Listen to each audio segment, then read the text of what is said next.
All right, folks. Once again, we are in tune right here on another Monday afternoon with the radio show with Mark Lee on IBM.TV. Of course, we got all kinds of great programs that happens here on a regular basis. I was really impressed with my friend Zach when he did his show yesterday. He had a band called Rasta Funk, which mixes both reggae and funk music and things of that nature. And they actually did a live performance as part of his show, Funk Music with Zach. So that was definitely a very enjoyable conversation, and definitely I know a lot of folks were out there checking that out on Sunday and really having a grand time and really enjoying everything that was going on in that particular show. And then of course we've also had other shows that are going on. As a matter of fact, earlier, just a matter of a few minutes ago, I was on our Economic Mondays, and of course that was some lively discussion.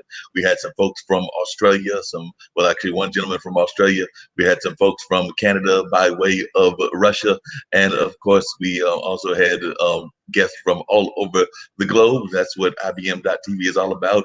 Ankit, one of our producers, is out of India, and he popped in, as did two of the founders, Nick and Kim. So it was definitely great having them on the show and having a very lively conversation with them about everything from the economics to everything else that is going on. I know that they had one person in from California also that was in on the that particular show, and they were just talking about all kinds of things that were happening and what was going on in the world. As a matter of fact, I just learned that California may be going back into the more extreme form of shutdown because of coronavirus, and apparently folks are not following the orders there. Unlike here, I see a lot of folks around Durham wearing their mask and doing what they're supposed to be doing, but unfortunately they're not doing that there in California. So the gentleman there that was representing, we actually had a couple of folks from California on the show, a young lady that is from China originally, but she's now a student there in California. Jim Ead, a good friend of mine, was there in the show, as well as Holmes. And I think Holmes is the one that's out of the LA area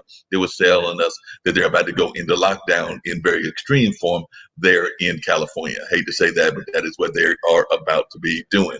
So that's what's going on. And we've got some great folks that are joining us here on this particular panel. And I'm looking forward to bringing them into the show because I'm seeing that we've got a very powerful panel. But I want to bring in Billy. Billy is with the Bump Experiment. And I want to talk to Billy about what's going on with the Bump Experiment, how he came about that. One of the things I was teasing folks about, Billy, as I was doing the show, was I was telling, there was some lively discussion, definitely some back and forth, definitely some arguments.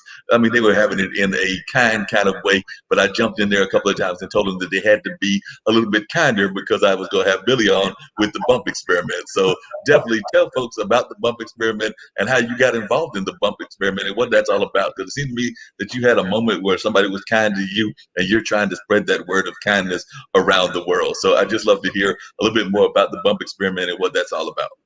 Mark, it did. I was 61, or I'm 61 now, but I was 17 and was a senior in high school in Eastern North Carolina. I live in Atlanta now, but I received a note and it had $2,100 bills in it. And all the note said was, if you're ever in the position to do something for someone, be it of your time or money, do it without expecting anything in return. And it said, use for college, signed, your guardian angel. I had no clue who gave me the money. When I was growing up, most of us, or many of us, did not go to college.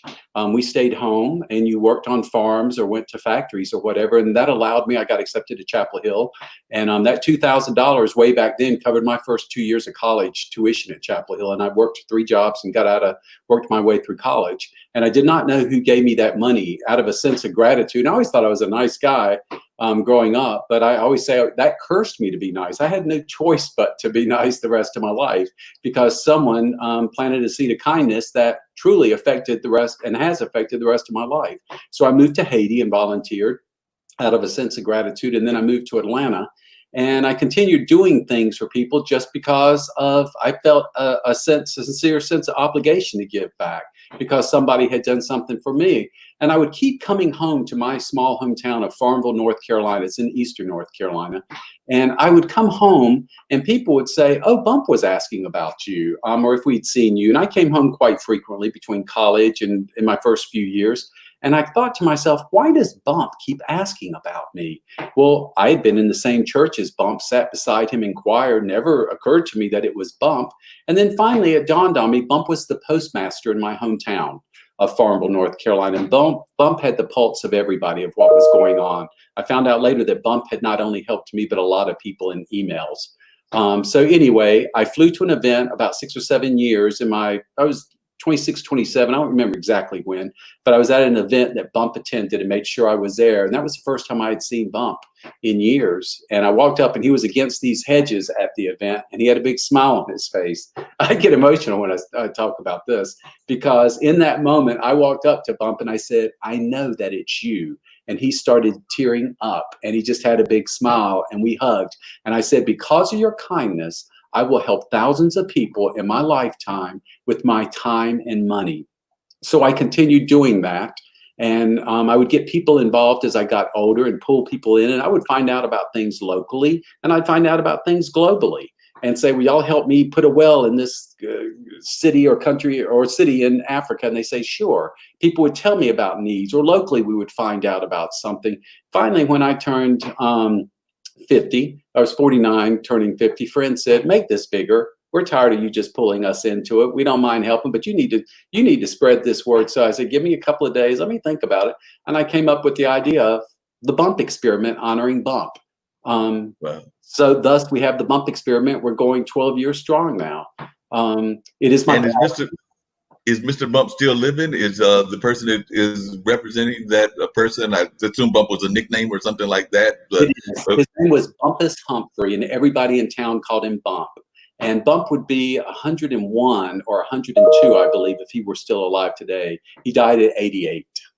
Well, but you're carrying on his legacy. It's interesting that you say that, because I was actually talking to a good friend of mine, Mona Sheikh. She's a Pakistani, if I remember correctly, Pakistani American, who is a comedian, and she was talking about how when she first moved out from New York to LA, she had moved, I think her family originally from Pakistan. I'm not sure whether she was a baby or whether she's second generation, but when she moved from New York to LA, she was talking about the fact that when she got there, she was really low on her money. She had no idea where her money was coming from. And she went to her ATM machine. And when she put in the ATM machine, she said that she found, I think it was like $3,000 in the ATM machine. And she was sitting there very shaken by this. And she was like, this has got to be a mistake. The bank has made a mistake. I'm not going to go deal with this. I'm not going to get this money at all. So then she said that she walked away and then went back into the ATM, saw that it was still there. But she was still not believing that this was something that could happen to her. So she went back, and she was still in the kind of crisis moment of like needing to get up, pay her rent, do other things. And she was definitely in that crisis moment. So she went back, I think she said the next day or 2 days later, and she went and withdrew some of the money to take care of her bills. To this day, she still does not know where that money came from, as from what I'm understanding of this story of hers. But that was one of them experiences where she just like needed the money, a guardian angel or somebody decided to put that money in that account, and that's what got her through. Because like I said, I think she said she had reached out to her parents, she had reached out to some others, but definitely had not had that and was at that crisis moment. And now she's actually doing well. She just did a big show this past weekend as part of her Minority Reports that she does. And then she does like these ongoing daily conversations. So she definitely can relate to what you're saying and everything. So definitely that was just amazing that she had that experience. And I know I've stumbled across, and that's just recently as early this year, some money and things where I'm sometimes surprised, try to go out and try to figure out where the money's come from. And then I remember one time me and a friend went out and we were trying to find it because we had found some money. And then we even thought that we had found the owners of the money. But when we asked the gentleman, he was like, no, that's not mine. So we wound up using that money, and it definitely was a blessing to us. So it's just amazing how these things sometimes happen to us. We got some other guests, and I definitely want to bring them in and continue our conversation. But I want to bring in Jillian, our Mayor Pro Tem here in the Durham area. So she is definitely an activist and has been very much involved in the community and things of that nature. So definitely want to bring in Jillian. So definitely hoping that Jillian will lend us her insight as well. Hey, Mark. Thanks for having me on. Yeah, glad to have you on, Jillian. So definitely, Jillian, if you would, tell folks a little bit about what you've got going on here in Durham. Of course, I was talking about California and how they're going and treating the coronavirus. I know that I think that I've even lost track of what stage we're in terms of our the mask and everything. I know that we're definitely encouraging everybody to wear masks here in this area. But the first question I've got is asking you, have you ever had those kind of experiences like Billy was talking about, where you just had like somebody bless you in your life that you were not expecting them to bless you? And how did you handle that? And then also, if you could share with us a little bit about what's going on in the Durham community and how we're coping with what's happening right now. Yeah. So not as a surprise. I feel like the surprise aspect is pretty exciting if you have just a guardian angel out there who helps you out. But I've been fortunate to have lots of support from my family and friends, and a really strong community that has definitely helped me get through life. So yeah, I've been very fortunate, especially with the community that I have here in Durham. Been here now 20 years and don't think I'll ever leave, because, why would you ever leave Durham? Durham's the best. So yeah, and so in terms of, what Durham is doing to fight back against the coronavirus, we've been ahead of the game in a lot of ways, because we knew that as an urban area, and as the federal prison at Butner, part of it is located in Durham County. We knew that there were concerns about an outbreak there. We have a number of homeless shelters and other, congregate living facilities that we wanted to make sure were being protected. So Durham, and initially off the bat was pretty aggressive with regard to coronavirus protections. We implemented a stay-at-home order before the state did. We implemented a mandatory masking rule before the state did, and that's been able to hold our numbers down. We still have pretty high numbers compared to the rest of the state, largely because there has unfortunately been a very serious outbreak at the federal prison in Butner, affecting hundreds of inmates, and there have been some pretty serious outbreaks in Durham as well, primarily at nursing homes. And then, of course, now as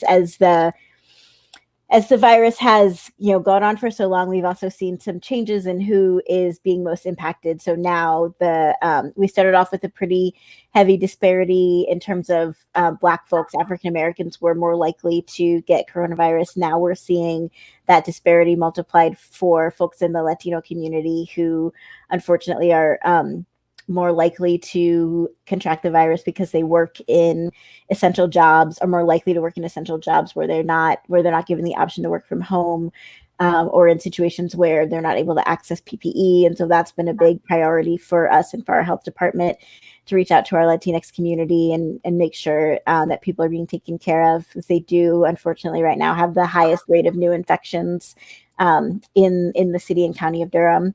So, we're continuing to work on it. We're still in phase 2, as the governor has declared that the state's in phase 2. Our school district recently decided not to return to in-person classes next month. All the classes will be remote for at least the first 9 weeks in order to protect the lives and the health and safety of students and staff, which is, of course, a really difficult decision, but I believe it was the best decision for our community. And now it's up to all of us to come together and make sure that kids who rely on things like school lunch, school breakfast, the kids who won't have parents who can help make sure that they get through their lessons will have the kind of community support that they need. And we continue to encourage everyone to wear masks when they're out in the community, especially when they're going to be inside a building. The rate of transmission inside is about 20 times the rate of transmission outside. That doesn't mean that you should let your guard down when you're outside, but when you're inside a building with other people, you're definitely more at risk. And so encouraging folks to wear their masks, to stay 6 feet away from people whenever they can, basic, sanitizing, hand washing procedures, all that stuff, so we can slow the spread, but we know in the end, the best hope for getting through this pandemic is a vaccine. Yep, definitely. So I want to bring in one of our other guests as well, and that's my good friend, Srinivasan. Sri has definitely been involved in a number of things. He is involved in with the Digital Mentors Group. He's actually the creator of that, and he's done some other just amazing things around the area. He actually does a daily COVID talk and has some great guests in that conversation that happens on a regular basis. I was actually had the privilege of being on his show talking about what allies can do in this whole struggle, because he is, as you can tell, of Indian American descent. So definitely wants to talk about ways that the allies can be involved. And Jillian, I know that that's something that you've also been very much involved with, is the ways that all of us can definitely work, whether it's on this issue or whether it's on other issues as well. So welcome here, Sri. Definitely glad to have you here on the show, and glad that you were able to join me. Well, it's a pleasure to be here. I've heard so much about the show. Glad to be on this side and to say hello to Jillian and our friend from the Bump Experiment. I was so excited to hear about that. And Jillian's got the purple on, so we're good. We got to get the Bump color t-shirt in purple too. Paisley Park, I love it. I love it. Yeah, look, even my pen is purple here. Nice. So, yeah, exactly. Tell folks, because you're still over there at Fire Island, if I remember correctly. No, we're back in Manhattan. I'll show everybody. Why just talk? We'll show. So I'm on the Upper West Side of Manhattan. If you folks know your New York City, so I'm going to show you New York, how you've never seen it. Over there, you see the Hudson River, and New Jersey is over there. And this is this famous skyline of New York. You can see that a little bit. And if you look down, look at how empty the streets of New York are. And we're on phase 4, and it's still pretty empty on a weekday. Look at that. Yeah, lots of people working from home still. Yeah, working from home, also wearing masks. It's like so important and so simple thing that we could do. All of us wear masks and stay alive. And we're so worried about North Carolina. We've seen the terrible numbers for Florida and North Carolina together. And we feel for you, and we are holding good thoughts for all of you. Thank you. Yeah, we got to get our folks on board. Got to wear the masks. Got to stay home whenever you can. It's good to see a lot of our school districts are choosing not to open in person, but there are a lot of universities, colleges and universities, that are bringing people back to campus in just a couple of weeks. So yeah, it's scary. It's scary times. You know, we all gotta work together to get through this. Everyone needs to think about the community. What were you saying, Billy? I have a saying I've been promoting during this time of mask it up and bump it up. Because Georgia is showing its highest numbers right now. And unfortunately, people are not still getting the message. And people don't realize we are putting our essential workers, healthcare workers, at risk. And we need to remind people it's just out of kindness. I have a saying that everybody deserves kindness, respect, and equality. It's out of kindness that we wear masks to protect the other people. And you know, people still don't get the message. And somebody said it's going to take a tipping point. And I said, really? Do we really have to reach a tipping point to care? I hope not. I hope not. One way to think about this is, folks, you remember Richard Reed, the shoe bomber who tried to light his shoe on fire? He didn't actually kill anybody. Nothing happened, if you remember. And with that, we changed the entire airport security system in this country. You have to take off your shoes. Like, all of that happened because of one guy, and nobody died. 140,000 people have died, and people are still reluctant to do anything. So the sheer difference in the approach and attitude is getting people killed. And it's so sad to see. It's great to have government leaders like Jillian who are speaking the truth and understand science and facts, and all of this makes such a big difference. So thank you for both of you for promoting masks. Yeah, absolutely. It's Jillian, would you also talk a little bit, because I know that Sri's very big on this, about the Black Lives Matter movement? Because one of the things that Sri always says on his show is the fact that we're in the middle of 3 crises. We're in the economic crisis, we're in the health crisis, and then we're in the crisis around race relations. And I know that there's been a lot of stuff around that here in Durham, a lot even evolving around the defund the police movement and things of that nature. So I would love to hear some of your take on that, because I think some people even get confused as to what people mean when they say defund the police. And I'd like to hear some of your take on that. Yeah, well, I mean, I think a lot of people get confused because people mean different things, right? Like, not everybody who uses that slogan means the same thing when they say it. I actually just got back from a demonstration that our Fight for 15 chapter held here in Durham today at the McDonald's as part of a national mobilization called Strike for Black Lives. Because the majority of Fight for 15's workers, the majority of fast food workers in our country are people of color, are Black and Latino, majority women, right? And are making some of the lowest wages of any workers in our country. And so their message was, if Black lives matter, if you care about Black lives, then you need to pay your workers what they need to survive. I think that this movement has grown in strength and in it's just become so much broader and so much more well known in the community just over the last few weeks, which has been really exciting to see. It's been great to see the work that activists have been doing in cities all over the country to really fight back against some of the abuses that we've seen by police departments around the country, and to call for a really transformative change to our system. Here in Durham, there are a couple of things that we've been working on for a while. Last year, we agreed to create a community safety and wellness task force that would bring members of our community together to talk about ways that we can handle community crisis response without relying on policing. And so we're working on getting that task force to be joint with our county and our school board. Our school board has agreed to join, and we're waiting for the county to agree to join. And then we'll be able to work with community members from across the community to think about ways that we can engage people in coming up with solutions that don't involve policing.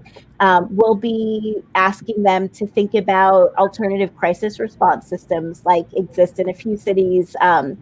There's a program in Eugene, Oregon that's been operating for almost 30 years that people are studying that sends unarmed crisis like service workers, social workers to respond to crises that don't need to involve police. There are a couple of cities that are looking at sending unarmed responders to traffic issues, traffic accidents, to direct traffic, monitor traffic if needed, all those sorts of things. So people are really exploring ways that we can keep our community safe without using policing. And that will allow us to shift resources that are being used up now by policing into other areas of community support that we know that we really need. Police budgets have been growing across the country in a time when lots of other budget items are shrinking.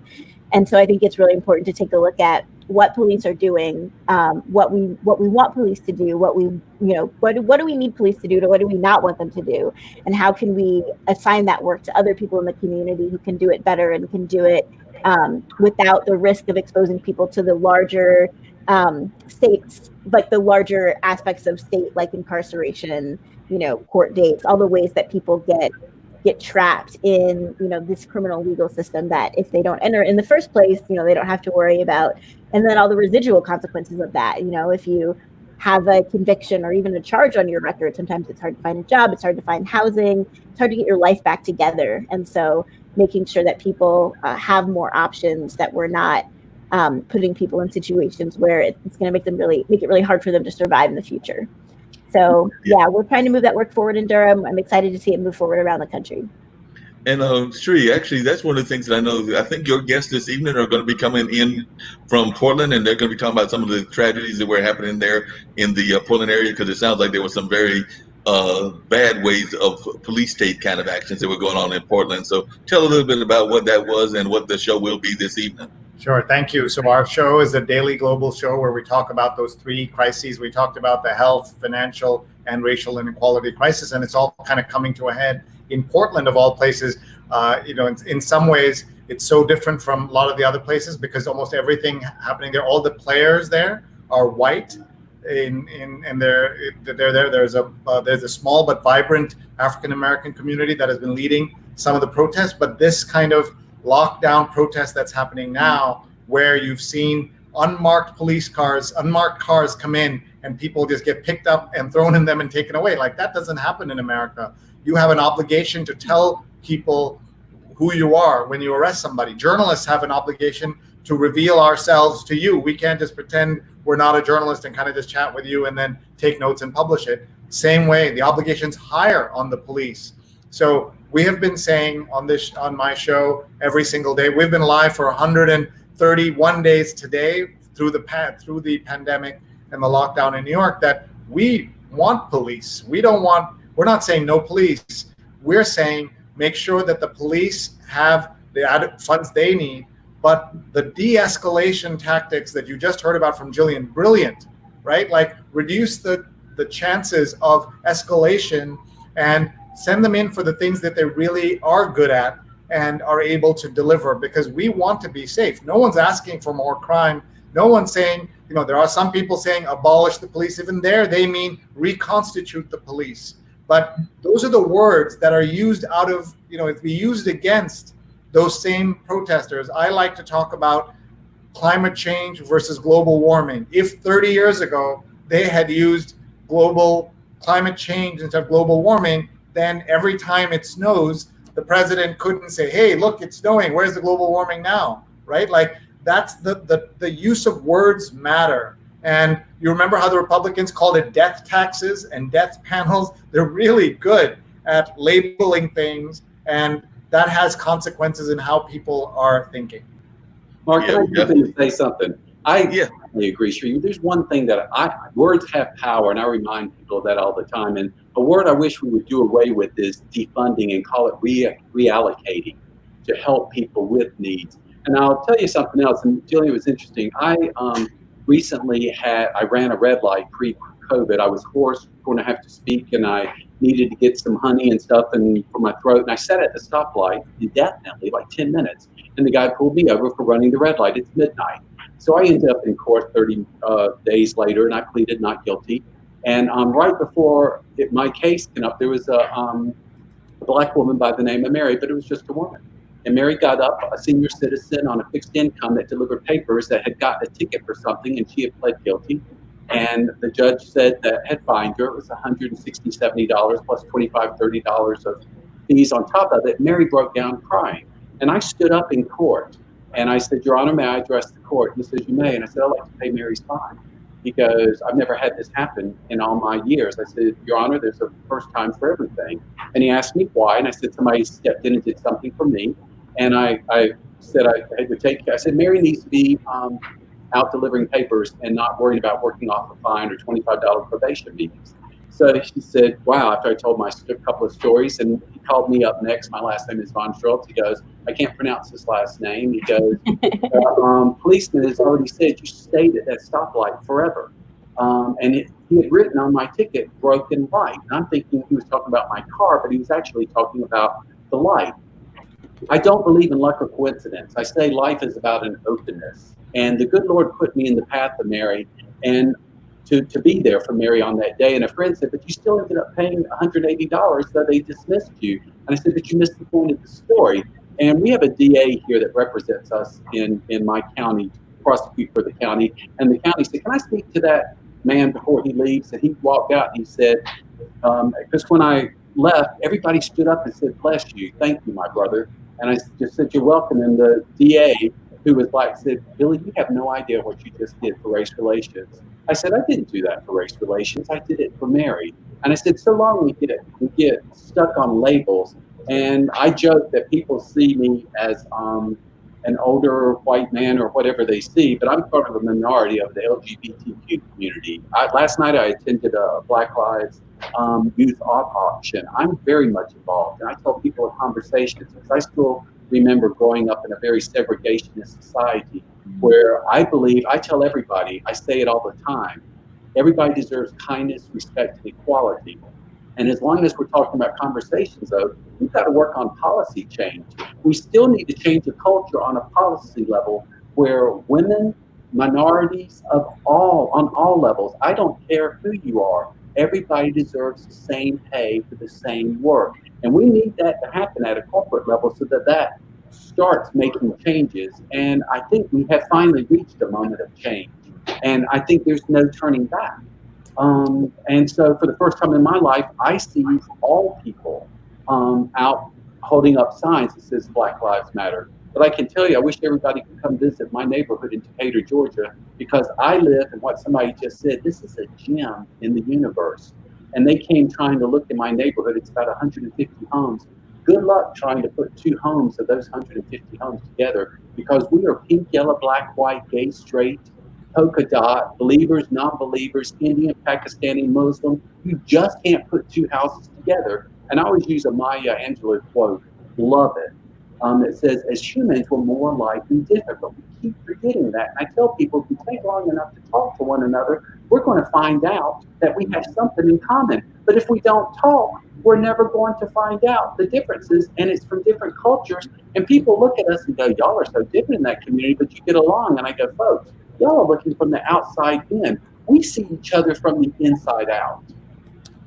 Well, Jillian, I was wondering, I want to bring in Eric in as well. Eric is a fellow podcaster, and he's also been involved in everything from sports to everything else in terms of being a fan of sports. But want to bring Eric in. But just if you would talk about how the movement is definitely one that is cross-cultural, because that's one of the things that I've loved about what's going on with Black Lives Matter is that it definitely seems to be multicultural. I'm seeing a lot of our young people doing a lot more great work, as many folks here on this show know, and as some of Shree's friends know and others know. I'm late 50s, but even folks that are in your age range are starting to step back and letting some of these 20-year-olds take over. So I just wanted to know what some of your thoughts are about the diversity of the movement.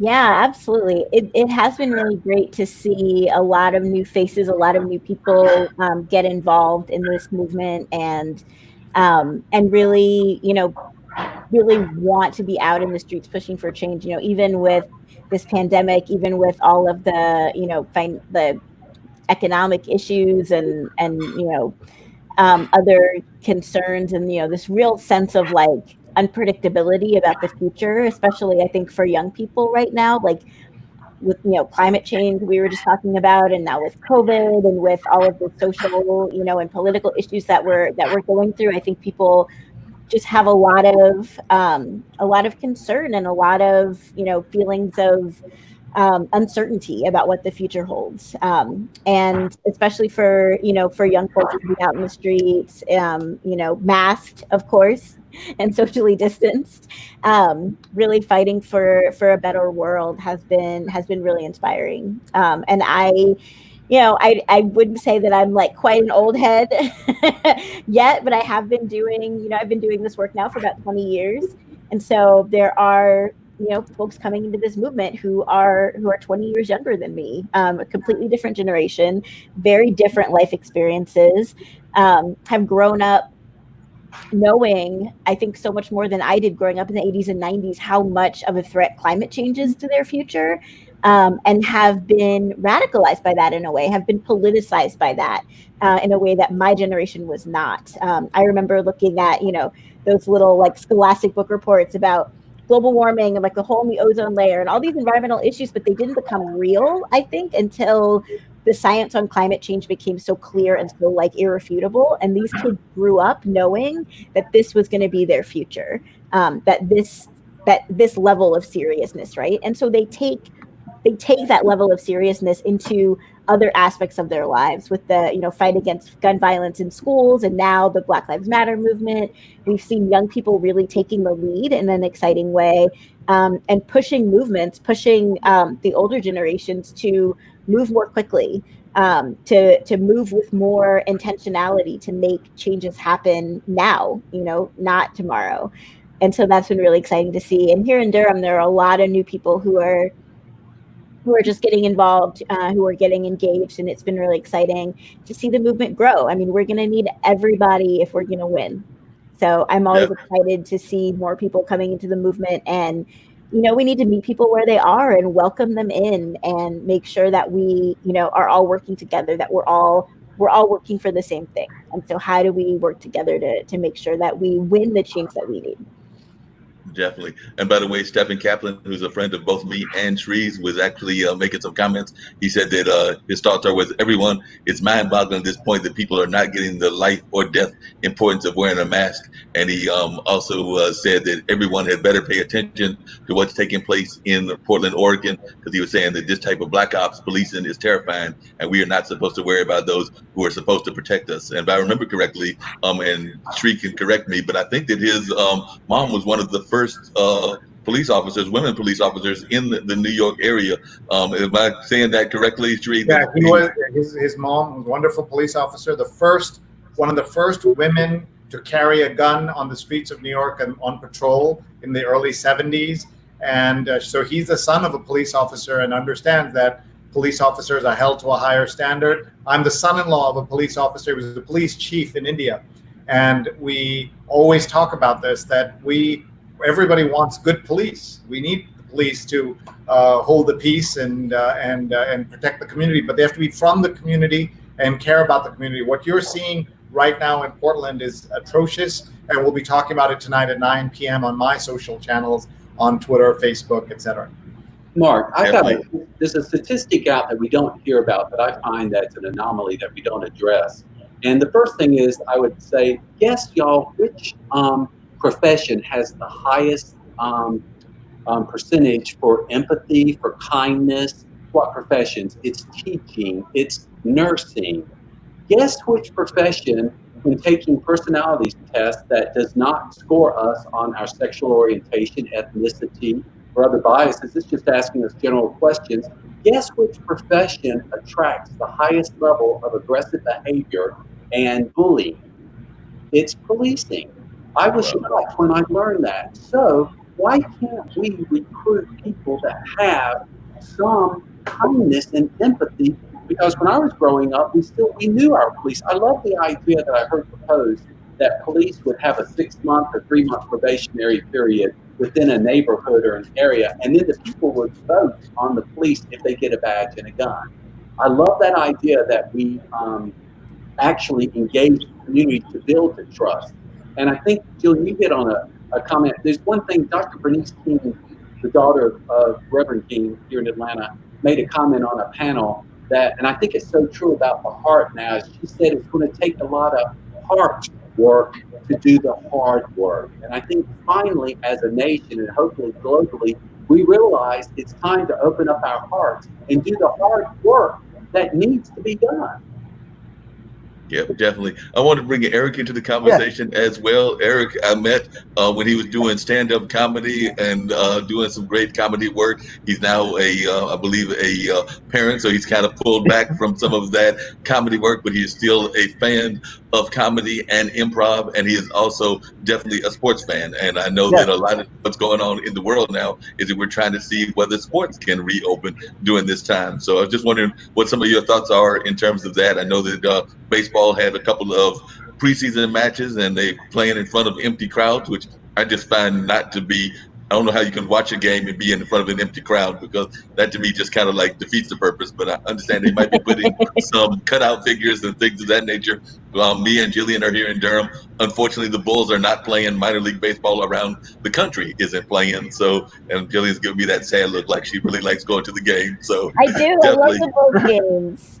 They are fun, and I, as the least impressive person on this panel, it's yeah. And thanks for going from, hey, how do we fix policing, to, do you think we'll have baseball? That's a good segue. We all need a little joy in our lives, right? Yeah, actually, Saturday I was flipping through the channels and I was weirdly blown away that I was watching the Mets and the Yankees and it was a live game, because I've been sustaining on South Korean baseball and marble racing. That's like all I've been getting from sports, and cornhole championship. They had the cornhole championship.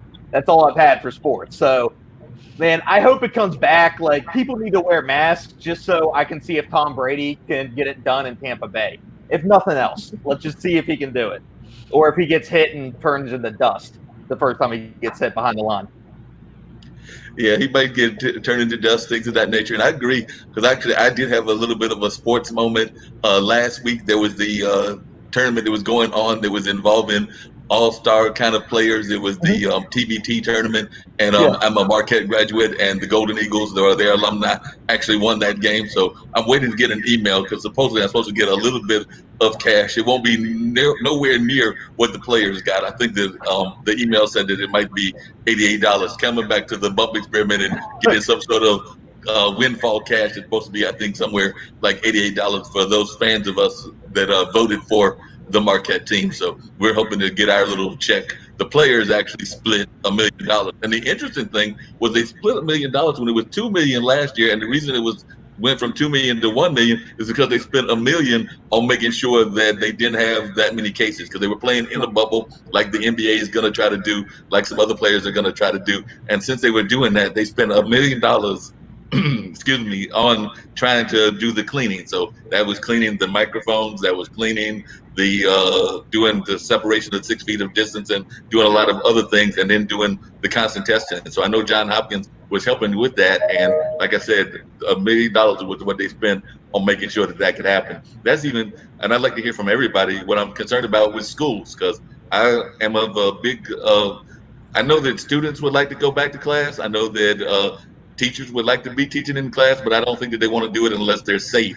And if it took them $1 million for a small basketball tournament, I think it was like maybe 28 teams or something like that, to clean that up, I can only imagine what a whole city or a whole state would cost to do the kind of cleaning that might be needing to happen if we're going to get the kids back into actual classrooms. Oh, there's no way, you know. I mean, we're talking about defunding the police, right? For the last 10 years in North Carolina, 10 or so years, we've been defunding public education to an extreme degree.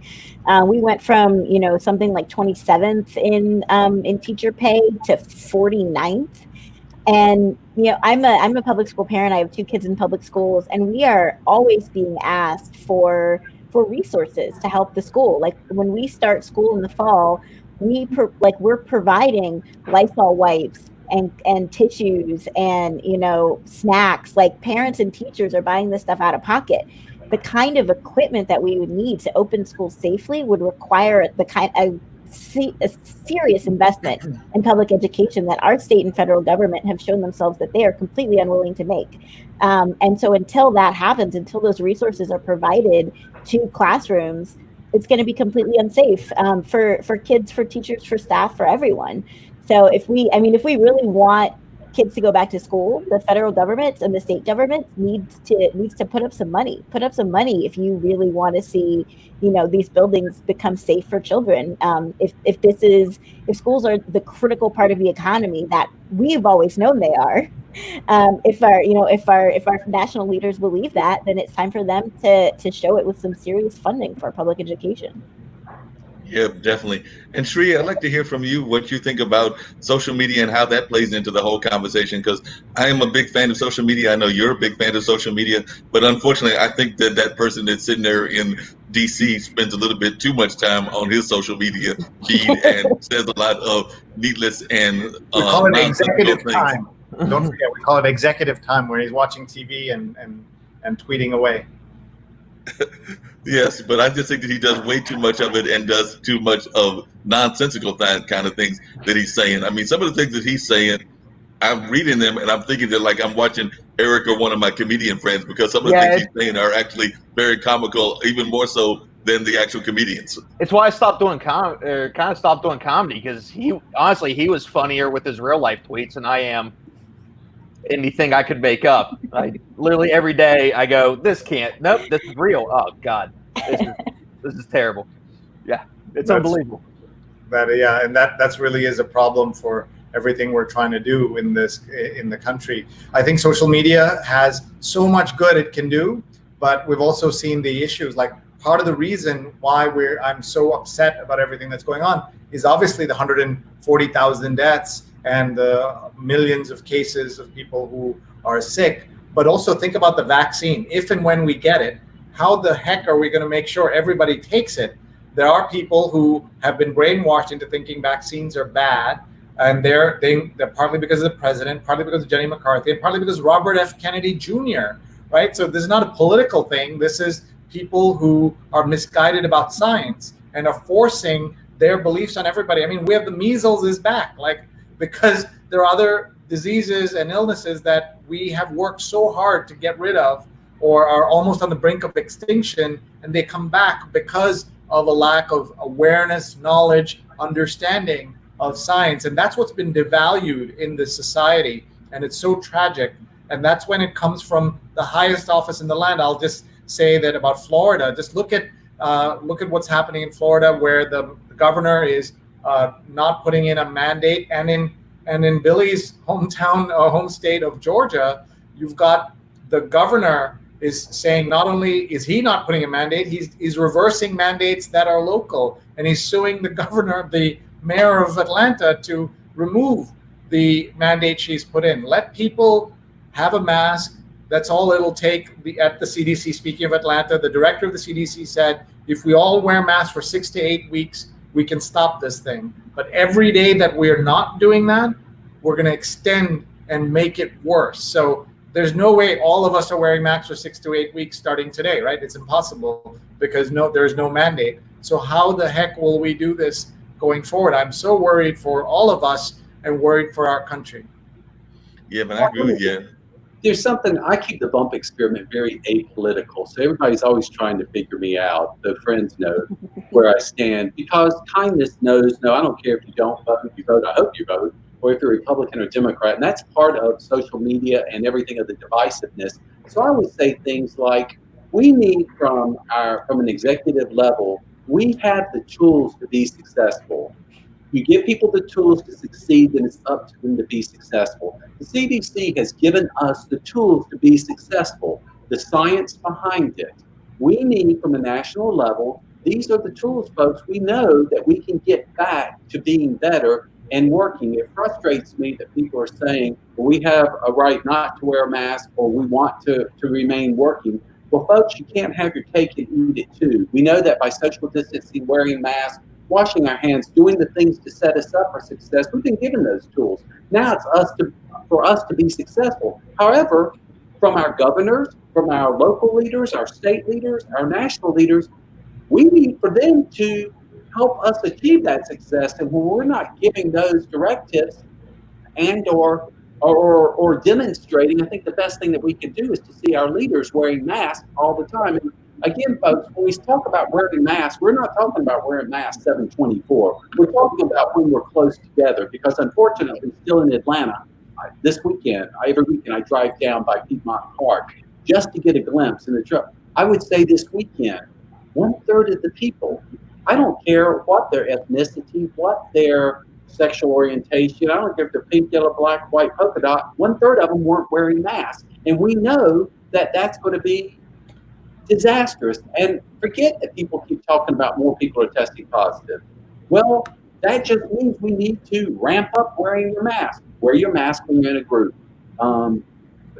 You don't have to do it when you walk by yourself, but it's like, folks, this isn't rocket science, and we've got to pay attention to science. Yeah, definitely.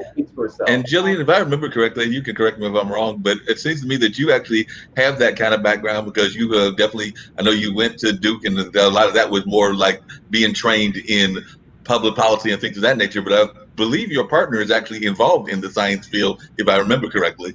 He is. Well, he's a mathematician, so not a lab scientist, but I think that we both have a healthy respect for data, a healthy respect for perceiving reality through a scientific lens, and it's just been really scary over the last few weeks, with the COVID pandemic, to see how many people choose to ignore the science, or choose to ignore very clear evidence that of what we need to do to try to stop the spread, to try to get us out of this mess, and to politicize something like wearing a mask, like an incredibly simple public health intervention that anyone can do, without any risk, to turn that into a political issue, it's just completely irresponsible. And so, I agree. Like we're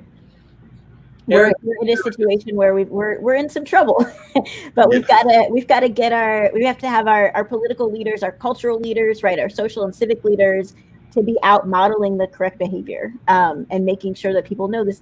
This isn't a political question, but it is life and death, right? It's even more important than a lot of these political issues that we like bicker over for no reason, right? Like, wear a mask and you're saving lives. Don't wear a mask, you're putting yourself and your whole community at risk. Jillian, I see you have that on your Twitter account. I'm looking at Jillian DURM, and right there is your name is a mask my emoji. little mask emoji. Yeah. I love it. Spread the word any way you can, right? Yeah, definitely. Jillian, I just wanted to hear, and I'd like to hear from everybody, particularly both you and, well, actually you, my friend from the Bump Experiment, as well as Sri. But another issue that I know a lot of people are very much concerned about is gentrification. And definitely that's what's going on here, and things of that nature is happening in Atlanta, it's happening in New York. It's definitely something that the Black Lives Matter folks have definitely brought as one of their issues. But I just want to hear a little bit from everybody what their perspective is of gentrification, because I know on one of our other shows here on IBM.TV, they're talking about the fact that we're in a building boom, and I haven't seen that. I've even seen a lot of buildings happening around the triangle, but then I'm also wondering, who are we putting in these buildings that we're going to be creating the buildings, because even some of the apartments we've got aren't fields. I know that even here, because of the COVID, and some people, I'm here near Duke's campus, and a lot of folks left. So even here, some of the people are not in their apartments, and the apartments aren't filled. So when I see new apartments going up, I'm like, why are we building new apartments when we haven't filled the ones that we've got? Yeah, I mean, I think in Durham, we have grown really quickly over the last 20 years or so.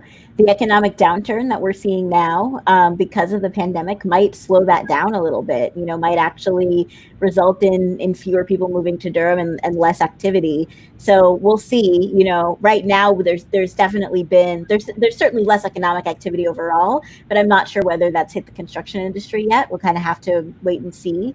But a lot of those apartment buildings are filling up quickly because Durham is such a desirable place, and we're part of this national trend of people moving from the Northeast and the Midwest to the Southeast and the Southwest. There's a national migration that's happening that Durham is just kind of in the bullseye of. Another thing I've been thinking about is whether the shift to remote work will actually cause more migration, because people who right now might work in a city like New York or Chicago, but find it really difficult and expensive to live there. If their job is remote, then they can move to a place with lower cost of living. Of course, the more people that move to a place with lower cost of living, the higher the cost of living gets. And so that's that's kind of the double edge of this, situation that we're in Durham with gentrification. Growth has benefited our community in a lot of ways, and it's harmed our community in a lot of ways. And like most social issues, it often harms those people who have the least to begin with, right? People who already couldn't afford their apartments are now struggling even more to be able to afford a place to live. And housing has, of course, been the biggest issue in Durham, and I think in a lot of communities, housing costs and rising housing costs. And that has a fundamental impact on your quality of life. If you can't afford decent housing, the spiraling impacts of that are huge. So yeah, we struggle with this every day in Durham. We just passed a $95 million housing bond, the biggest bond ever in the state of North Carolina, to invest in affordable housing and public housing. And so, we're doing a lot, but the economic engine, the economic forces that we're seeing we don't have the power really to fight them. We don't have the authority from either the federal or the state government to really intervene in the market in the way that we would have to preserve affordability and continued accessibility of housing. So we're kind of just doing the best we can with the limited tools that we have access to. That makes a lot of sense. So, Sri, you ready to move to Durham, North Carolina from New York, or are you having too much fun there in New York? Because you thoroughly enjoyed your New York living. But I tell you, I love visiting North Carolina. I've not been to Durham, but I've been to other parts, and look forward to visiting you one day. I look forward to having you come and visit me and seeing Jillian, and also meeting some of the other great people that we have here in the community. There are definitely some amazing folks here that are doing some great work, and I'm definitely impressed by what you've done. Just like I told you before, even on your show, I remember that I was mentioning to Pat Murray, who is a local news media person here in our area. She runs the Durham Skywriter, that I knew you, and she was just automatically impressed because she follows digital media, follows what's going on, and she was going like, Sri? And I'm like, yeah, I've known Sri for a while, so definitely was glad to be able to tell her that and share that with her. So definitely you have that kind of reputation around the area. Thank you. I would just say to everybody, just look at the power of this, right? For folks who didn't know each other except through Marc, now we're connected. I'm already following folks here, and love that what technology has done. Now let's use it for good. I love what Billy is doing with the bump experiment. I want to learn more. I would love to talk to all of you. So let's keep in touch, please. Definitely. Absolutely. Definitely glad to have you on here. Definitely want you to have that kind of thing of being able to keep in touch and share our stories and all of that. Billy, tell us a little bit more about what kind of current things the bump experiment is doing. Because like I said, you've been doing this for a number of years. So I'd love to hear some of the current projects that the bump experiment is involved with. Marc, let me say first, the bump experiment is my passion. It is not how I always joke that my back pocket, my work funds the bump experiment. I'm not a nonprofit. I always tell people, I think there's an obligation of all people as we make more money that we give back more money. But I also tell people that many times we equate acts of kindness, whether it's our time or our money. I'm no more impressed if you give $1 or you give 10 million, or if you let somebody in front of you when you're driving, or like I go to Haiti for 3 months, or you spend your whole life. It's just the fact that in that moment, you help somebody. And I always tell people it only takes one person to care I actually adopted a homeless man. I say adopted. I avoided him for 2 weeks because I keep spending time. I always run late for things because I always get involved. And I kept seeing him at the side of a Sprouts. And finally I said, if not me, then who? Because I figured out soon that he wasn't waiting on a lift because he was so quiet, no signs. And so Keith and I are now tight, and I make sure he has pocket change, and I am his safety net. Affordable housing, man, I'm passionate about trying to help people with housing. I think economics, you set people up for success. Education is the key to helping everybody get better jobs, better housing. Food insecurity is huge here. I'm very active with food insecurity, with homeless, with food pantries. I encourage people with the bump experiment to get involved. Your hello might be the only hello that person gets all day long. So don't discount what you do. So I continually spread the message of the bump experiment. I can tell you, I walk the walk and talk the talk. I invest in people because I believe people are our best investment. We joke that I finally got an iPhone 11 because I sent it to somebody who needed it, and I had an iPhone 6 because they're stuck in a facility where they can't talk with their family right now. So this allows them, you know what, I don't need a whole lot. I buy my Nikes at Marshall's. I like Nikes, but I'm not going to spend $150 for a pair of Nikes. But I can tell you, I treat $50 and $100 bills like Band-Aids. I work hard for my money, but I can tell you what, I can't solve all the problems of the world, but I can put a Band-Aid on a situation. And I can tell you, there was a woman in our Kroger the other night that I heard her tell her 2 kids, I hope I don't cry on this one. I heard her 2 kids say, we want this, this, and this when we get home. And I heard the mom say, remember, mom's not working, and I don't know when we can come back to the grocery store. I hung out because I'm in front of this woman. I've got my mask on. And when it came time to pay for her bill, I paid for her bill. And that was probably a chunk of her money for the month. And that woman just broke down crying. She goes, what did you just do? I said, I'm going to make sure I run into you again, hopefully in the next week or 2. And she just said, you have no idea. I said, yes, I do, ma'am. I picked up bottles on the side of the road for a nickel. It takes only one person to care. Most of the people that I do things for will never know my name. Sometimes I'll pose as the person delivering just because I like to see the surprise on their face. But most of the time, they're going to get a phone call, they're going to get a letter, or I do things spontaneously, and I help everybody.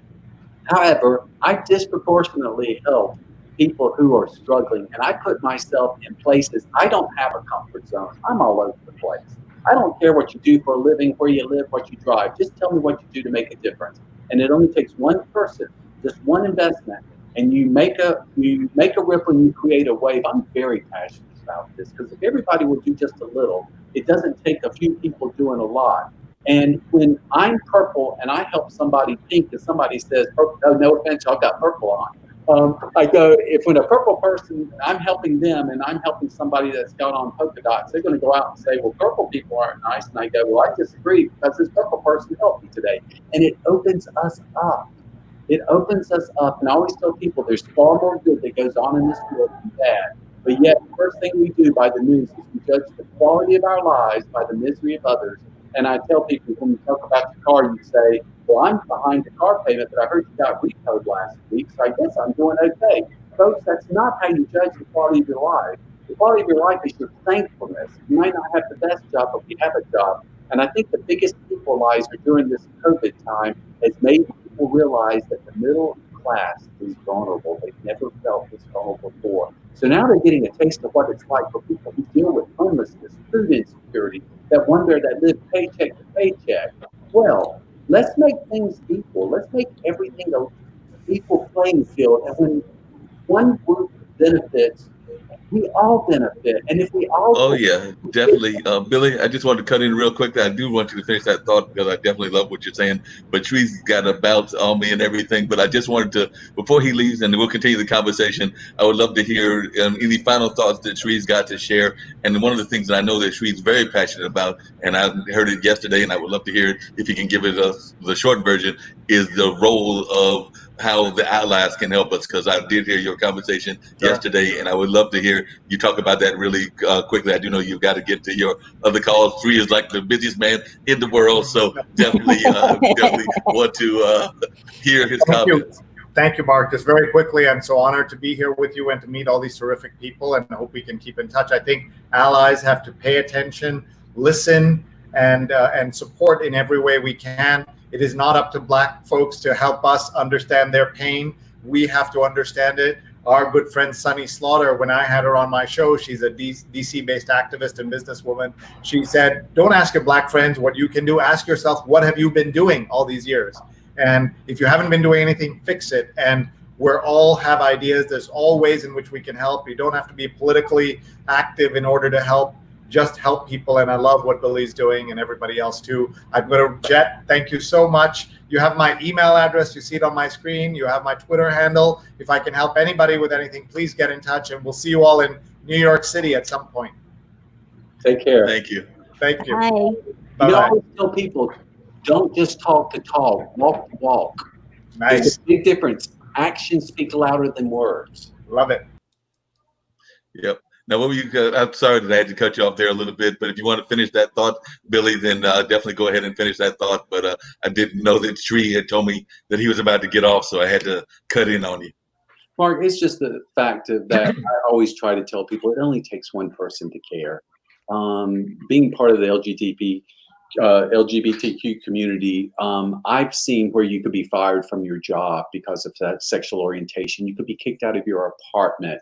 If you had a loved one in the hospital, you could be told, regardless of your time with that person, that you could be kicked out of the room. I get it. My Black friends have said, well, do you really understand what it's like when by policemen? I said, oh yeah, I remember back in the day living in Atlanta that you did not walk by yourself in town because you might get jumped. I don't know if any of y'all know, but there's a young man who lost his life that was put on a barbed wire and killed. His name was Matthew Shepard. He was killed simply because he was a gay man. Folks, we should be in a world where you are not judged because of your color, your sexual orientation, your religion. People are people. But again, until we start talking to one another and we realize, but that's the thing, we are so divisive now on so many levels that so many times we just can't get to the point where we can have that openness. And that's where I think my biggest gift is that people just see me as plain old Billy, and I do have a heart and I do walk the walk, but I'll talk the talk, but believe me, I'll get out there and make things happen and encourage people. Because believe me, it's the exponential effect. If I'm doing something nice and each of you are doing something nice, well, now we got 5 people, and 5 times 5 is 25, and 25 times 25. And you know what? Change, Oprah always says, sometimes change goes sideways. Well, we're no longer in that sideways moment. We're starting to go up. And there's no turning back now. There just isn't. For the first time in my life, I love seeing white people out holding Black Lives Matter. I love that. That I'm just very passionate that I hope it happens in my lifetime. I'm 61, although I've seen some good things happen, but this is a moment that there's no turning back from. So yeah, I'm all about bumping it up. I'm about the more we bump it up, the better off all of us are going to be. Definitely, you're doing a great job of bumping it up. I don't want to leave Eric out there to dry, so I want Eric to share a little bit of his sense of what's going on in the world. And if Eric wants to crack some jokes, that's cool too, even though he's no longer doing the comedy thing. But I definitely enjoyed when I did see him perform. I actually met him at the time that I was involved with a young lady in Raleigh, and was actually running to him at different shows, some that she was doing and some that he was doing on his own. But definitely was a great comedian there in the area. Hoping that he's going to get back into the comedy force. But right now he's doing doing the raising of the child. And tell us a little bit about the child as well, because I do know you have that young one. Yeah. My daughter Avery, she's 2 years old. She's actually right in the other room. But yeah, so far just working. I work in tech, so just working. So it was interesting when you were talking about gentrification and people moving into Raleigh. Yeah, that's the other thing you're seeing in Raleigh is startups coming here, or startups or companies from the West Coast setting up. I mean, we were the final 5 for Amazon. Like Raleigh was the final 5 for Amazon, one of the finalists for Apple. So we're seeing a lot of growth, and I think this remote work, I don't think it's going away, and you're going to see it kind of affect. I think corporate real estate people are going to not like it for the next couple of years, because I think companies are going to look not to downsize people, but to downsize space they're in. Because I work for 2 in the area, and when they redesign the office, take into account that 30% won't be in the office. They'll either be working from home or sick or whatever. So I don't think I can fix everything in 60 seconds, but I'll try. No, but you did a good job, and I definitely appreciate your comments and everything.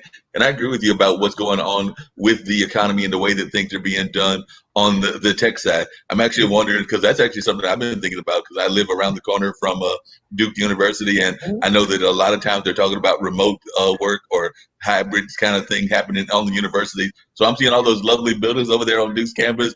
Billy's over there, went to UNC, and definitely you're over there in Raleigh, not that far from state. Yeah. I'm wondering how many of these great buildings that we're seeing are going to have to be converted to something else, because I'm thinking that a lot of those buildings are not going to be used for what they were used for in the past.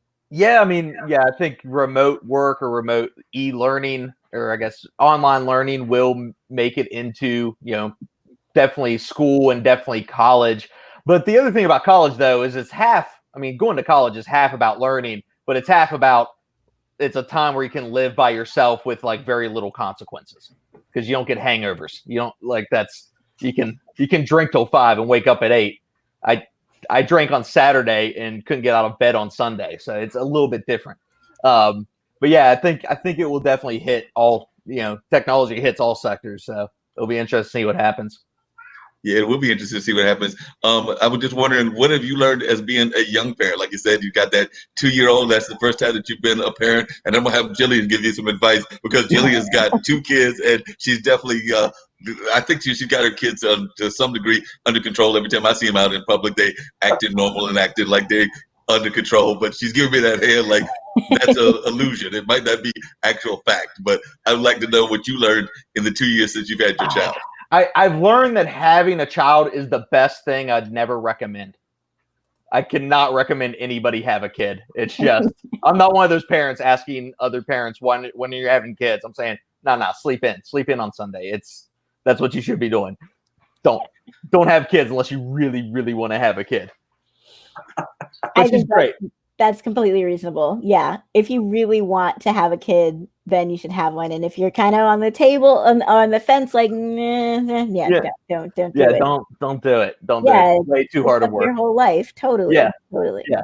I know. So what advice, Julian, and tell folks about your children, because like I said, I do have a great deal of respect for them. So tell them about your children, and also definitely what advice you would give Eric as the other parent on here.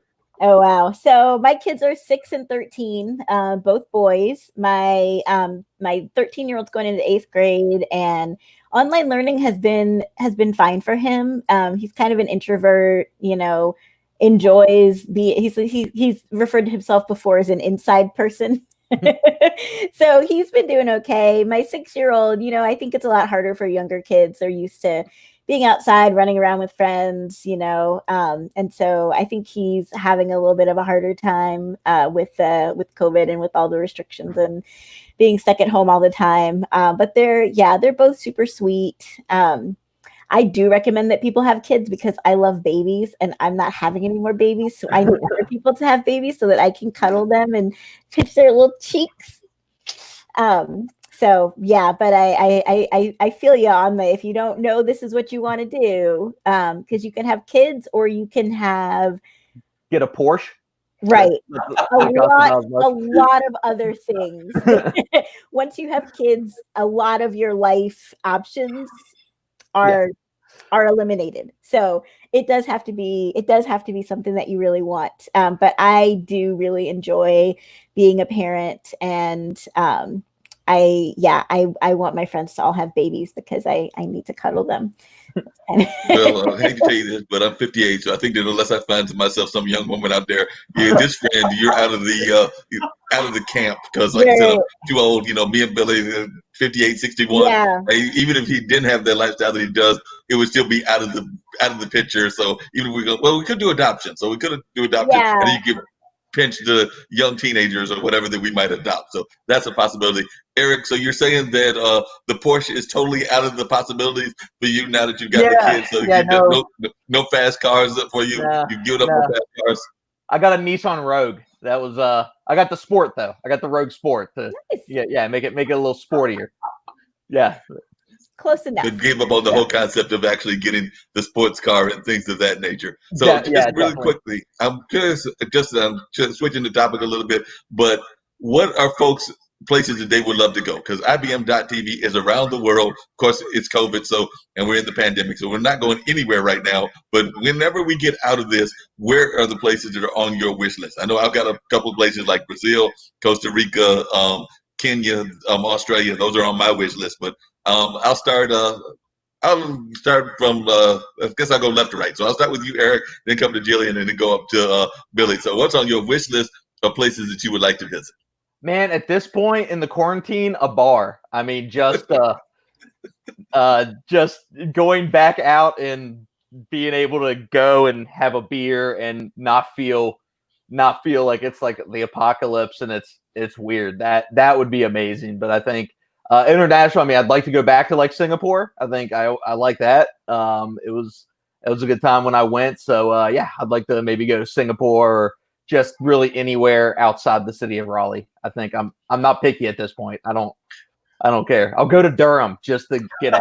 Just get out of the house. Come on down. before we Durham, get I love Durham. Durham has great restaurants. I'll just We it's got not some exotic. outdoor- You know? Yeah. Got some before we outdoor get to food in Jillian, and now. I'd like to hear what Yeah. Jillian's got to say. What are you thinking about those folks that are trying to like open up the bars there in Raleigh and are doing that whole thing of trying to get the bars open and are definitely sometimes they're wearing masks, sometimes they're not wearing masks. But I was just wondering what your thoughts are, because I definitely have seen on the news, haven't been to Raleigh in a while, but I've seen a number of folks that are trying to force those bars open and trying to have crowds, and they didn't look 6 feet apart to me. So Eric, Yeah, I mean, I feel bad, right? Because if I'm a bar owner, I completely get it, especially if you're a bar owner that doesn't have food, because yeah, it's your livelihood. If you're a patron, if you want to go, then you got to take every precaution so it doesn't shut down again. That's what I don't like about people not wearing masks. It's like, well, you complained about everything getting shut down. They're telling you this is what you should do so everything can open up. So go. Especially if you're going to a bar or a restaurant that you like, then do everything in your power so they can keep going and keep making money and keep being around. So yeah, it's really hard. Just be responsible. Just be responsible while you're being irresponsible. definitely. Jillian, so where's the places that you would like to go to? Have you snuck over there to the bar and everything? I know the other thing that I was glad to be able to do was I recently did go get my hair cut, so they did allow the barbers and everything in the last several months, so we were able to do that. And I've got a friend of mine that's got twists, and she actually got her twist done, I think about a week or two ago, was actually able to go to the salon and get it done. So definitely we are seeing some folks that are going to things that are being opened up. But in terms of where you would like to travel, where would that be? Yeah, so I think I would go to a really nice Caribbean beach. I've been to the beach in Jamaica and in Cancun, and those are some of my favorite vacations. So yeah. Also, I'd also be pretty happy, as Eric said, just to go to Raleigh at this point, because I haven't really left my house, more than a dozen times since the pandemic started. I've been, pretty strict about staying at home. But yeah, once the COVID pandemic is over, I think a nice long beach vacation is definitely on the list for me. Cool. And what has it been like doing city council meetings Zoom style? Because I actually saw the county commissioners of Wake County and watched them last week before doing my show, and it was interesting watching them have the meeting. They were actually talking to, I believe, the Wake County sheriff on Zoom, but it was like interesting watching that whole concept. So how has it been running the office and running the whole city, but doing it in the Zoom format? Yeah, the thing that's really crazy is when we're just regularly in the council chambers, and they film the meeting. So it's always being broadcast. It's always on video, but they just focus the video in on whoever's talking. So you don't really have to worry about the video being on you if you want to like take a bite of something or like to have a drink or like get up and run to the bathroom. You're fine. It's looking at your colleagues. But with Zoom, they do it on the gallery mode. And so everyone's face is visible and being broadcast to, like, you know, to the internet and you know, public access TV the entire time of the meeting.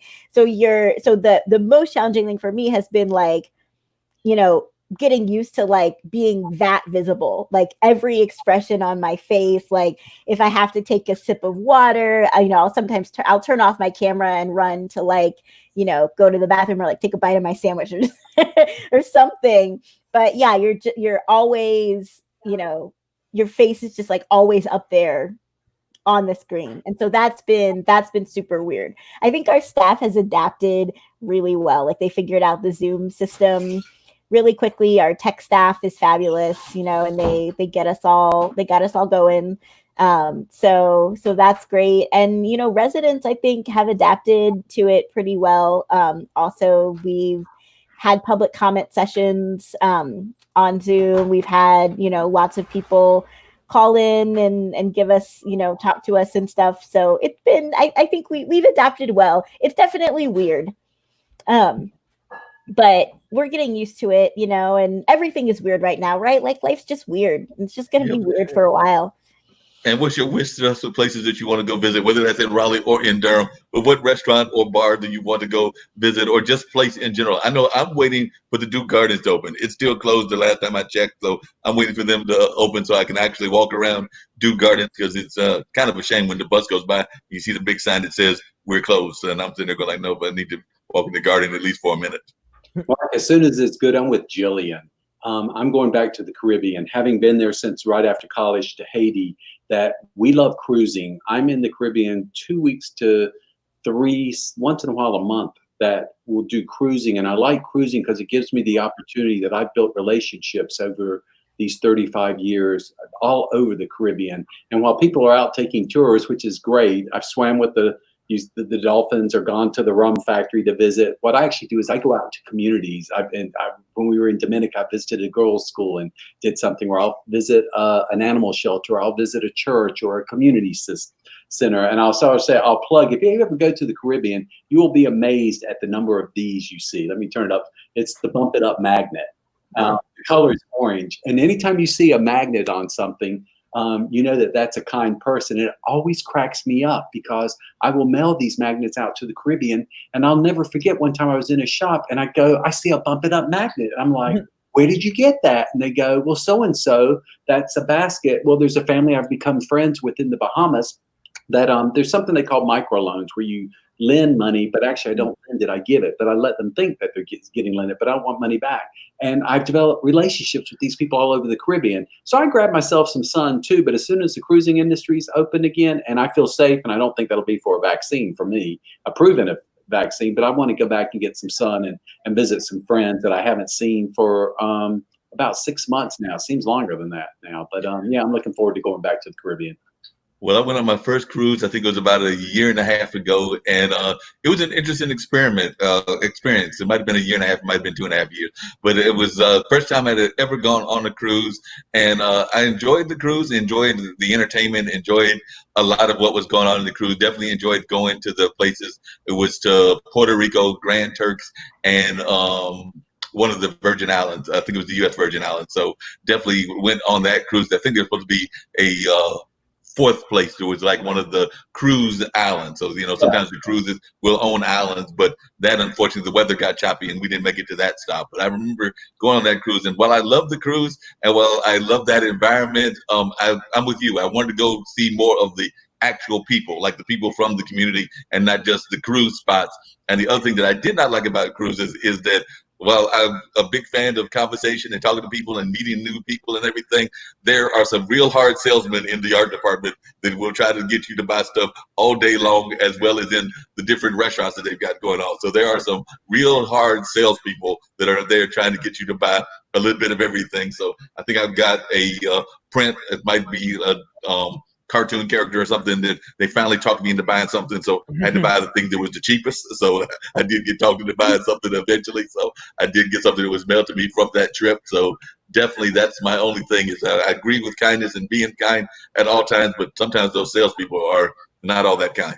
But Mark, let me tell you something I noticed about cruising, and I picked up on this. When I'm on cruise ships, I give out Starbucks cards. I always say if a cup of coffee could solve all the problems of the world, I give out $5 Starbucks cards like candy all the time for no reason. It just has the mission statement in it. If you're ever in the position to do something for somebody, be it of your time or money, do it without expecting anything in return. But I do things on the ship, and I put magnets on doors, and they don't know who did it. And they'll Google the bump experiment. And what amazes me, there'll be magnets all over these cruise ships, and people start talking about it or whatever. And they'll say, why is this magnet on the door? But I find on cruise ships that we don't care about what we look like, where we live, how we dress. We represent all different types of people, everything, and we're kind and respectful, and we're on vacation. And I always wonder why these same people that we're friendly to on a cruise ship and kind to, that when we turn to the real world, we may not speak to those same people that when we're on vacation. Then I think we need to be on vacation all the time, because it will be a much better place if we're on vacation and treat each other like we're on vacation all the time. Well, that's true, because you do wind up talking a lot more to your strangers when you're out on vacation. I remember the one that I went on, there was actually a group of folks that I would never expect to have met in the real life. It was a group of, I believe, Mennonites, and nobody would expect Mennonites to be on a cruise, but they were actually, there's like a ritual within the Amish and the Mennonite culture, and I forget which one it is, but they basically have like a year time where they're given to view the world and see the world and experience the world, because afterwards they're going to grow in and live in that more confined kind of environment. So they have that kind of period going on. So they were out there doing all kinds of things that they probably are not doing now, because both of the COVID and also because of their family, their culture and the way that their culture is. I know that both Eric and Jillian have got to get ready to go, and we're going to wrap up Sherry shortly anyway. But before we wrap everything up, and me and Billy will stick around for a few minutes, but before we wrap up everything, I want to hear from Jillian and Eric. Any final thoughts that they've got, any messages that they want to share with the world as they're listening to us right here on this show? So anything that you would like to share with the folks that are listening, I would greatly love to hear that. So if you got any final comments that you'd like to share just about what we're going through and just words of encouragement, then that's what I'm looking for from the two of you now. So I'll start with you, Jillian, since I know you got a meeting first. Oh, thoughts with the world, the whole world, Mark, the entire world. I don't know. Wear a mask. Well, if you want to put it more specifically to Durham or North Carolina, definitely wear a mask. But Wear a if mask. you got any words of Black Lives encouragement, Matter. Thank you for having me on. Appreciate it. no problem. Glad to have you on. You were definitely a great guest. I know that Sri was probably following you. So if you look at your Twitter account, you probably got another follower, and he is a worldwide digital media person, and he does these regular talks. And so you may be getting an invitation to his show in the very near future as well, because I told him about you some time back, and I know he's always looking for folks to talk about what's going on in the parts of the world. Thank you, Mark. You're the best. Bye. Thank Great you. to meet y'all. Bye, Jillian. Me too. Pleasure. Eric, what you got to say? Definitely anything, any words of encouragement for those of us that definitely want to get back to the sports world? You got any thoughts as to when we're going to have sports again? Are we going to have sports again? Yeah, she took mine. I was going to say, wear your mask so we can see what Cam's going to do in New England and what Brady's going to do in Tampa Bay. So wear your mask so we can see what happens. We'll see what happens, and definitely I'm looking forward to that, seeing what happens there. Do you have any picks in the NBA? Because they're talking about trying to do a tournament in the bubble. So do you have any thoughts as to who's going to win that? Is it going to be the Clippers? Because I went to school with Doc Rivers, so of course I'm rooting for the Clippers. Is it going to be the Lakers? I know there are a lot of Laker fans out there. Or is it going to be a dark horse? I'm not the biggest NBA fan. I don't follow it as much, but I will say, with setting up this tournament, this would be the year of a dark horse, because you don't have to play an entire season. You just got to get hot at the right time, and everybody's in the same tournament. So I would say, if you're going to look at a favorite, you'd look at someone like the Lakers, but this may be the year of the dark horse. Maybe Cleveland will bring another one in. Who knows? That'll be interesting to see if Cleveland can do it. And it has been interesting seeing what sports jumped onto the bandwagon first. I think NASCAR was one of the early sports that got going. Definitely some of the other sports that are not as well known. Well, actually, NASCAR is pretty well known, but Yeah, definitely wasn't like basketball, football, or I know baseball is getting ready to get started. But like I mentioned earlier, minor league is shut down. But definitely, I'm just curious as to see how all of these teams play out. I know that even in hockey, Toronto basically said, nope, we don't want United States teams coming. I mean, Canada said we don't want U.S. teams coming up here. So that being said, Toronto, I guess, will have to play in either Florida or Buffalo or someplace like that. Yeah, it's going to be interesting. I would say hockey and football is going to be the hardest because they have the biggest teams. I mean, if you look at football, you have 22 players on each team, plus backups, plus coaches, plus coordinators, plus assistants. That's a huge mess of people to have to test. And, basketball, of course, had less people. Baseball has less people. Hockey, they're about the same as basketball. So I think once we see that we can do it with football, I think then we know, okay, I think sports are going to be okay. Yep, that's what I'm hoping. I know we had Amy Lawrence on one of my other podcasts, and she's definitely a well-known sportscaster and does a lot of sportscasting stuff. And she was saying that even she was getting tired of not being able to watch her baseball and some of her other sports. So definitely, hopefully we'll be able to turn on our TV and see the sports that we're used to. But I definitely appreciate you being on here, Eric. So definitely have to get you back on at some point and share some of your insight and things of that nature. So definitely appreciate you being on here. Love to. Well, thank you, Mark. See you. Yep. Bye. Bye. All right, Billy, it's just me and you as we wind down and everything. Got about another 5 minutes or so, and then we'll call it wraps and everything. But same thing I asked them. What are your last thoughts that you would like to share with folks in terms of a powerful message that you would like to give folks, and just your thoughts as to what's going on in the world and ways that you would like to see things improved? And definitely, as I told you before, I had many of our producers as well as some of our other show hosts on, and I told them about the bump experiment and things of that nature. So they were definitely very much interested in the concept. They loved the idea of trying to be kind, because I was telling them, because sometimes they would get into those arguments and I'd be like, no, y'all are not following Billy's rules. We need y'all to be kind to each other. So if you would just share your final thoughts. Mark, thanks for having me, first of all. And I'd like to encourage any and everybody to go to the bump experiment and find out that the cool thing I like about the bump experiment is it's not the Billy experiment, or there's a young man who has the same heart and passion that I do. His name's Alex, that I found out he's going to be taken over, or once I pass this earth. And Alex is in his 20s and has the same passion that I do. And I always tell people it only takes one person to make a difference. And I'd like to tell people, in spite of everything that's going on right now, don't give up hope. More than ever, I have seen people stepping up and doing things for people they don't know, that there is an innate kindness that has come out that gives me more than hope, and that this is a moment of change.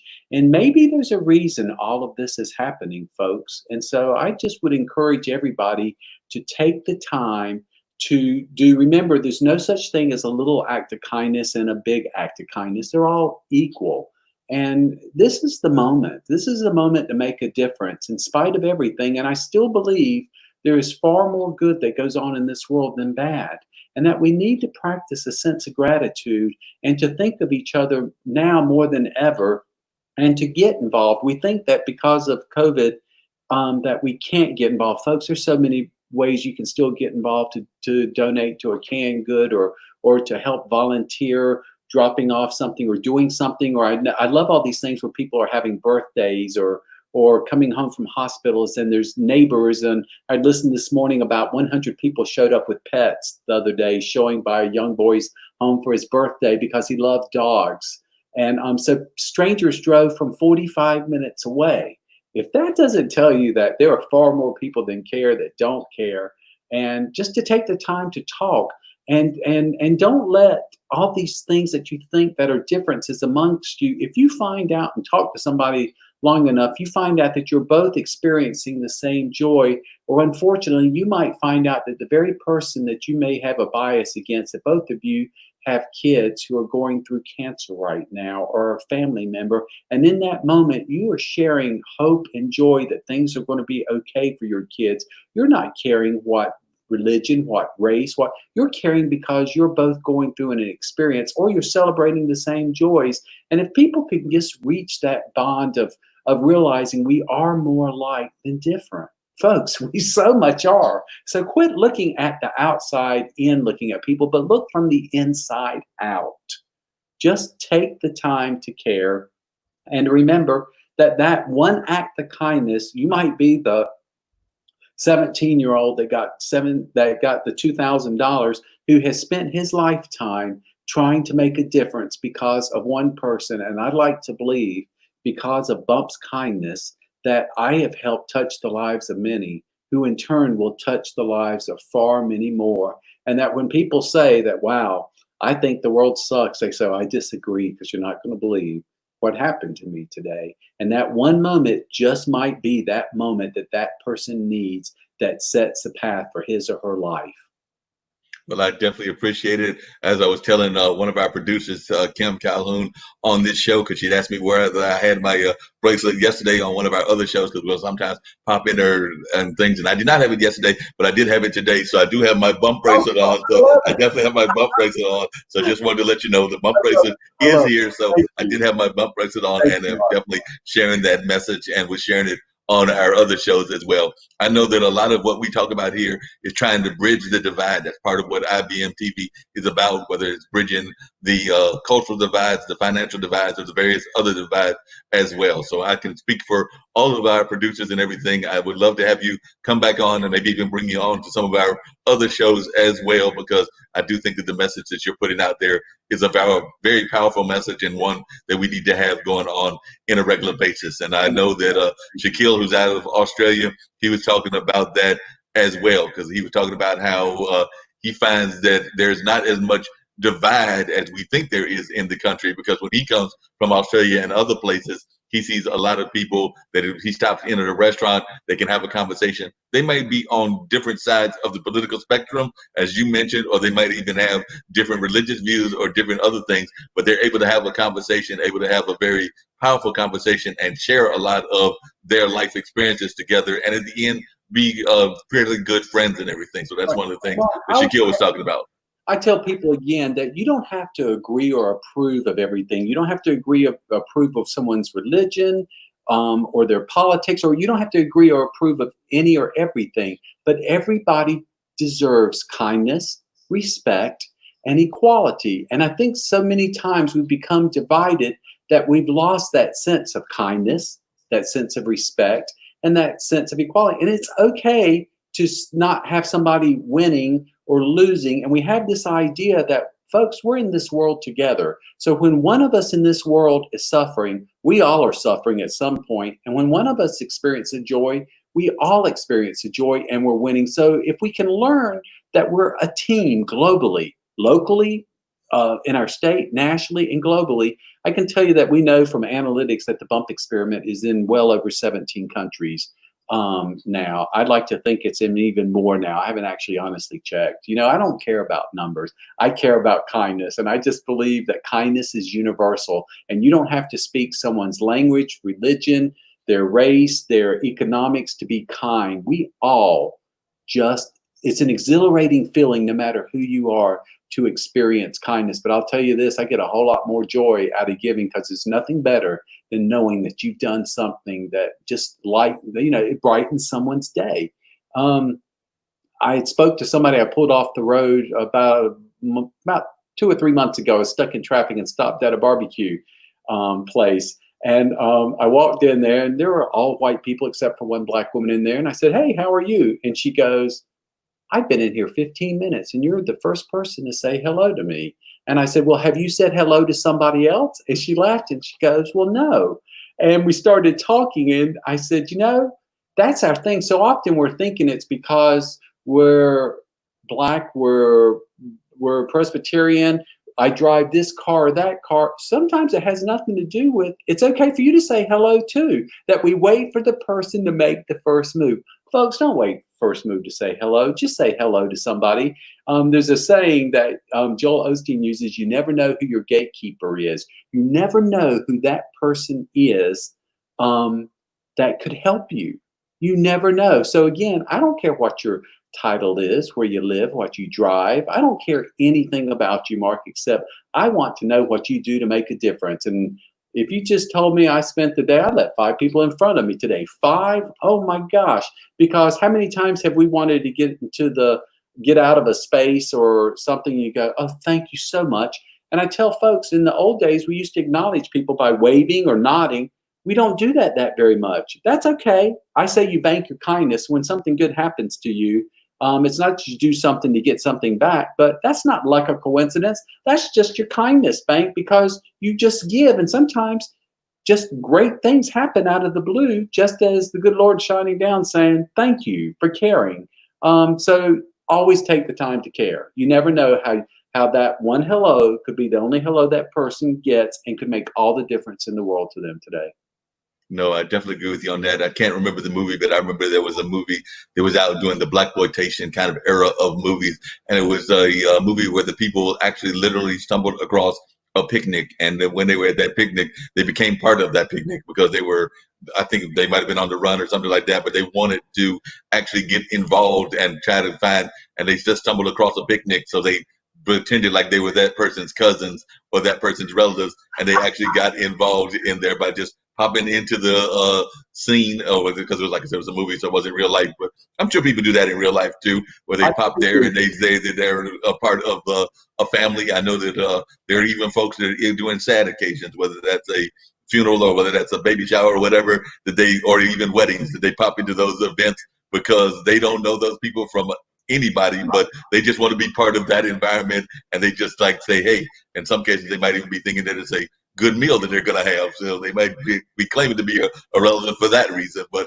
I do know that sometimes people pop into various things that happen in our life, and they are not connected to the people that are doing that event. I work at a cultural arts center, and I know that there have been people that have been popped into those events that were not invited just because they wanted to enjoy whatever that event was, if they were invited events. Of course, some of the events were open to the public, but I'm talking about like private events. But yeah, I've definitely seen people pop into events and enjoy it. And a lot of times, I mean, sometimes folks will be unkind and usher them out or run them away if they feel that they are impeding on them. But I've also seen people do what you're saying. They have basically welcomed them into the environment, been like, look, I don't know you. You're not part of our invite list, but we've got a little bit extra here. Come on in. So definitely, I think that is something that we need more of, is more of that kind of communications around the world. So definitely, thank you for being on the show. Thank you. Thank you. I appreciate being part of all of this. Thank you very much. Cool. Well, I definitely, like I said, I hope to have Billy back on to talk about the bump experiment on not just my show, but some of the other IBM.TV shows. I know we've got some amazing shows that happen. We just did our Economic Mondays. We'll have our Celebrity Tuesdays. So I think Henning will be talking about a movie that he's involved in, and it's actually helping some of the young folks there in California by getting them involved in these movies. And a lot of the movies are about trying to have a very positive nature. I know that there's no drugs or alcohol involved in the movie at all, even though it's a coming of age movie, but he just wanted to encourage people to give a positive message. So he definitely doesn't have those in the movie, those kind of imagery. So he'll be on our show, I believe, tomorrow, or on the station tomorrow. And then, of course, Thursdays, we have Podcasters Thursdays, and we'll be talking to the gaming community at the latter hour of that. So at the 1 o'clock hour, I believe the gaming community will be joining us. And then my friend Zach does his funk music show on Saturday, as well as Tish has a show that talks about a lot of planting the seed. And planting the seed is a lot of times planting the seed of kindness, or planting the seed of just trying to like develop and grow in a positive way. So Tish Oakley does a great job with that show. She told me that she's had a couple of very positive kind of folks, but she's going to have another positive person, but they're going to bring the warrior spirit. So sometimes you have to have the warrior from within as well. So the warrior spirit will be what she'll be talking about, and she'll have somebody that is part of that kind of environment. And then on Sunday, we've got some other great shows. My friend Zach, once again, has one other show, Funk Music with Zach. And then we've got an open kind of conversation that sometimes takes place. And then Alexandria May, who's out of South Africa, does the music cafe. So she's got musicians. She actually had musicians from around the globe on several of her shows. So she's in South Africa, but she spent some time in Nashville. And then she's had guests from around the world on her show. So always some amazing conversations there. So just some great programming here. I'll actually get ready to go have a very late lunch because I did not have lunch already. So I'm here to have a late lunch. And then I've got my other podcast as well, Straight Talk with Dean and Marc, which is our call-in show on another platform. But I'm going to do that very shortly. I've given Billy the call-in number. Hopefully he'll call in on that show as well if he's able to. But definitely if he's able to, he'll join us. Otherwise, we've got some musicians and some other folks that will be joining us on that conversation from 7 to 9. So like I said, I don't know what Billy's schedule is for the rest of the day, but if you want to jump in on that conversation, we'll be glad to have him in there as well. But right now, we're going to wrap up this show. Definitely everybody on this show has said, wear those masks, be safe, be very much conscious of what is going on around your world. And definitely, as Billy would say, be kind to others. Definitely, I think you should be kind to others, not just our other living human beings, but I am also a big advocate. And I had a special guest on yesterday in a special show that we did. They were talking about being kind to Mother Nature and to our animal kingdom as well. Because I think that we have to be kind to all of the universe, not just those of us that are occupying the human form, but also the animals and just Mother Nature in general. So I would urge us to be kind to all that is in there in the universe. So definitely, I think that that's something that we can all work on together. And if we do that, it'll be a better world. So on that note, I'm going to wrap up, and I hope that everybody has a pleasant afternoon. Hopefully you're not eating as late as I am in terms of eating lunch, but I hope you are having a pleasant afternoon, and I will hear some of you, since it is not a visual environment, but I will hear some of you on the call-in show at 7 o'clock on Blog Talk Radio. But right now, I'm getting to head on out, and I think Billy's getting to head on out too. I don't know what he's got on the rest of his plate for this afternoon, but we are looking forward to seeing you again next week, because we'll have some more amazing guests next week as well. I know I've lined up some shows